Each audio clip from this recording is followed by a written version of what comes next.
इतना important oil होता है तुम्हें पता है, क्योंकि उतना ही इम्पॉर्टेंट होता है हमारा कूलेंट। ठीक है, कूलेंट को लेके तुम मजाक नहीं कर सकते हो, क्योंकि कूलेंट एक ऐसी चीज़ है जो तुम्हारी गाड़ी को ठंडा रखता है। और मैं बता रहा हूँ कि अगर आपकी गाड़ी का कूलेंट ख़त्म हो गया और उसके बाद भी तुम उसे घस रहे हो तो भाई तुम्हारी गाड़ी का इंजन सीज होते देर नहीं लगेगी, क्योंकि ओवर हीटिंग होके आपका इंजन या तो गैसकेट तो उड़ेगी पर इंजन तो साथ में जाएगा ही जाएगा।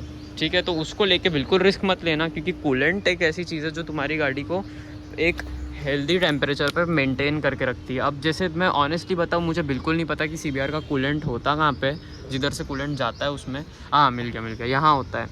तो यहाँ पे ना भाई लेवल दिखती है। अब मैंने ना उस पर स्प्रे पेंट मार दिया था तो मेरे को ही नहीं दिख रही लेवल, बट आप आपके नियरेस्ट सर्विस सेंटर पे जाके उन्हें बिल्कुल बोल सकते हो कि भाई कूलेंट चेकअप कर लो, अगर नहीं होगा तो टॉपअप कर लो। हार्डली 100-150 रुपये का खर्चा आता है उसमें। तो कूलेंट को लेके बिल्कुल मजाक मत करना। और एक चीज़ जो मैं CBR ओनर्स को एक टिप देता हूँ कि अगर आपको चेक करना है कि आपकी गाड़ी का ये जो रेडिएटर फ़ैन है ये प्रॉपरली वर्क कर रहा है क्या, तो उसका एक बहुत सही टोटका है कि ये जो यहाँ पे तुम एक सेंसर देख रहे हो, 1 मिनट रुको जूम करके दिखाता हूँ मैं। हाँ, तो ये जो सेंसर देख रहे हो, सिंपली आपको क्या करना है, इसको प्लग बाहर निकालना है इग्निशन चालू करके। और अगर ये बाहर निकलने के बाद आपका फ़ैन कंटिन्यू घूमना चालू है, दैट मीन्स आपका सेंसर एकदम प्रॉपरली वर्क कर रहा है। लेकिन अगर नहीं घूमता है तो आपके सेंसर में दिक्कत है। और ये दिक्कत छोटी मोटी नहीं है, क्योंकि इसको आप इग्नोर नहीं कर सकते हो, क्योंकि आगे चल के जब आपकी गाड़ी को सही में रेडिएटर फ़ैन की ज़रूरत पड़ेगी तो वो चालू ही नहीं होगा भाई, ऑन पॉइंट चालू ही नहीं होगा। और वो भी एक रीज़न है, क्योंकि अगर फ़ैन नहीं चालू हुआ तो भी आपकी गाड़ी ओवरहीट हो सकती है। तो ये सारी चीज़ें आपको ध्यान में रखनी है कूलेंट से लेके। बात आती है इसकी हर पार्ट, अगर स्मूथली आपको गाड़ी चलते हुए खचर पुचर आवाज़ नहीं चाहिए तो उसके लिए बेस्ट चीज़ है कि आपको इसमें ल्यूब्रिकेशन करना होगा। और ल्यूब्रिकेशन जैसे अपना ये गियर लीवर में ल्यूब्रिकेशन हो गया, इधर में वैक्सिंग जो भी वो करते हैं उसको क्या बोलते पता नहीं, यहाँ हो गया, क्लॉक सेट में हो गया, कोन सेट में हो गया, इधर हर जगह ल्यूब्रिकेशन इंपॉर्टेंट है।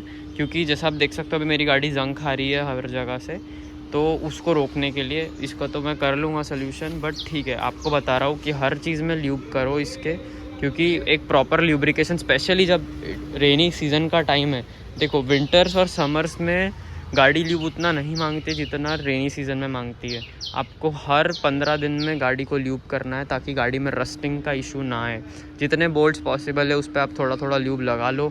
इफ़ आपके घर में WD-40 है देन इट्स वेरी गुड, आप वो WD-40 अप्लाई करते रहो। और हर थोड़े दिन में लॉक सेट्स वगैरह में, क्योंकि ऑब्वियसली CBR का लॉक सेट काफ़ी कॉस्टली आता है और हर कोई बंदा नहीं अफोर्ड कर सकता है, जैसे कि मैं। तो भाई ल्यूब्रिकेशन को लेके भी बिल्कुल मजाक मत करना गाड़ी के साथ। तब आप बोलोगे भूमिक भाई अभी हो गया ना, अभी कितने 2 ही पॉइंट बचे और तुमने 8 पॉइंट तो ऐसे बता दिए, लेकिन 8 पॉइंट इग्नोर नहीं कर सकते। लेकिन ये जो लास्ट के 2 पॉइंट है ये तो तुम बिल्कुल भी इग्नोर मत करना। तो जो अपना 9th पॉइंट है सबसे इम्पॉर्टेंट, उसे कहते हैं टैपेट क्लियरेंस।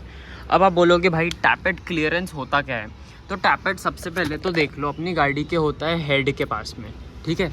और हेड के पास में जो टैपेट होते हैं उनका क्लियरेंस करना बहुत ज़रूरी है, क्योंकि टैपेट इन गाड़ियों में सिम्स डलते हैं। आपको पता होगा सिम्स क्या होती है, जैसे खच खच आती है।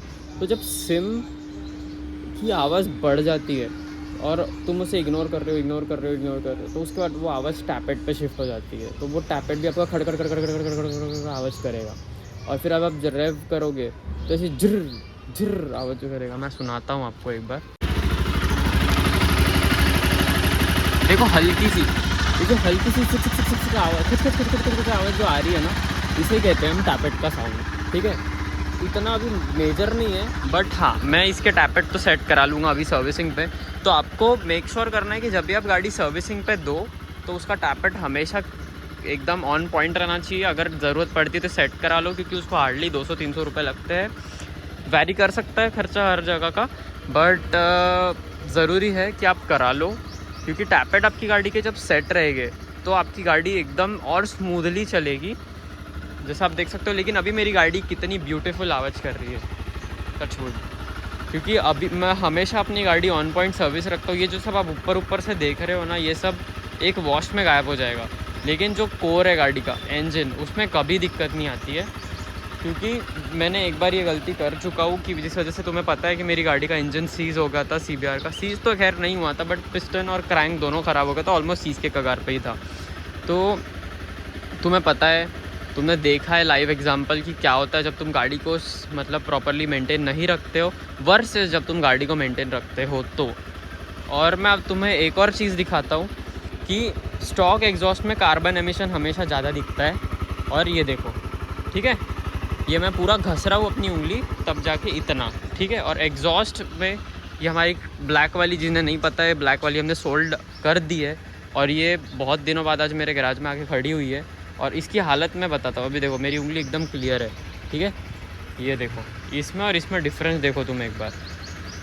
तो ये हाल होता है जब तुम गाड़ी की केयर नहीं करते हो और गाड़ी की सिर्फ मारते रहते हो। अगर हाँ आपको नहीं पता ही मैंने वो गाड़ी सेल की, सॉरी मैंने आपको बताया नहीं, लेकिन हाँ अगर आप मेरे साथ इंस्टाग्राम पे जुड़े हो तो आपको पता होगा कि मैंने वो गाड़ी सेल आउट कर दी है। अगर नहीं पता है तो मेक श्योर आप मुझे इंस्टाग्राम पे फॉलो करो और गाड़ी की हालत देख सकते हो। इस पर एक शॉट लाता हूँ मैं कि कैसे बंदे ने गाड़ी की ऐसी हालत करके रखी है। But I don't care, why I don't care वो एक अलग रीज़न है, पर्सनल है थोड़ा, बाद में कभी शेयर करूँगा तो करूँगा।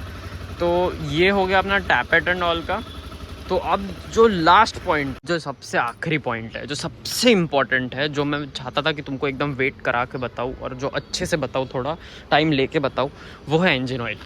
ठीक है, अब तुम्हारी गाड़ी को, तुम्हारे शरीर को चलने के लिए क्या खून चाहिए, राइट। वैसे तो बहुत सारी चीज़ें टेक्निकली, बट खून इज़ इम्पॉर्टेंट, ओके। तो वैसे ही अपनी CBR के लिए, वैसे अपनी गाड़ियों के लिए ब्लड यानी उनका ऑयल होता है। तो कभी भी ऑयल को लेके मजाक मत करो। कोई भी ग्रेड का ऑयल कोई भी गाड़ी में नहीं डालो, प्लीज़ बता रहा हूँ, क्योंकि वो भी एक रीज़न होता है इंजन सीज होने का। और ऑयल को मोस्टली जन बहुत इग्नोर कर देते हैं कि हाँ चल लेगी ना चल ले। मेरी गाड़ी एक डेढ़ महीने 2 महीने पहले सर्विस हुई है और उसके बाद हार्डली कुछ किलोमीटर्स चली है और अभी फिर से जा रही है सर्विस पे। तो मैं रिस्क नहीं लेता हूँ क्योंकि मेरी गाड़ी मोस्टली टाइम खड़ी रही है 2 महीने से। मैं ज़्यादा चला भी नहीं रहा उसको, ना तो मैं मोटो व्लॉग्स देखने मिल रहे हैं।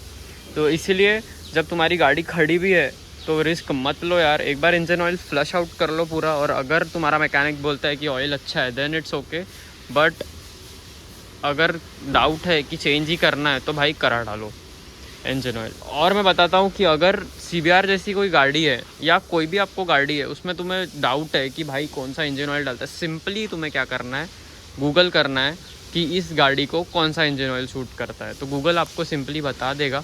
जैसे मैं CBR का बता देता हूँ, CBR के जो मैनुअल में 10W30 लिखा है, लेकिन एक्चुअल में CBR को 10W40 ग्रेड का ऑयल लगता है।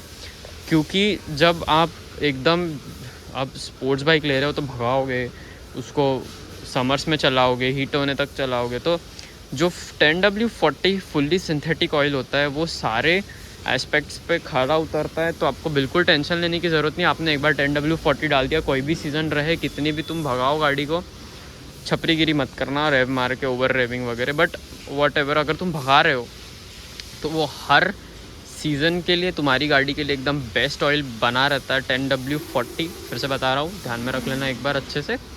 एंड ऑयल की लेवल्स चेक करते रहो, कूलेंट चेक करते रहो, ये सारी चीज़ें। ये जो 10 पॉइंट है, अगर ये 10 पॉइंट तुम्हारी गाड़ी आज समझो 0 किलोमीटर से तुम्हारी जर्नी चालू हो रही तुम्हारी गाड़ी के साथ में, तो ये सारी चीज़ें 10 चीज़ें जो तुम मेन पॉइंट्स है ये सब ध्यान में रखते हो ना, तो मैं लिख के देता हूँ तुम्हारी गाड़ी आराम से 70-80 हज़ार किलोमीटर विदाउट इंजन खुले निकाल देगी।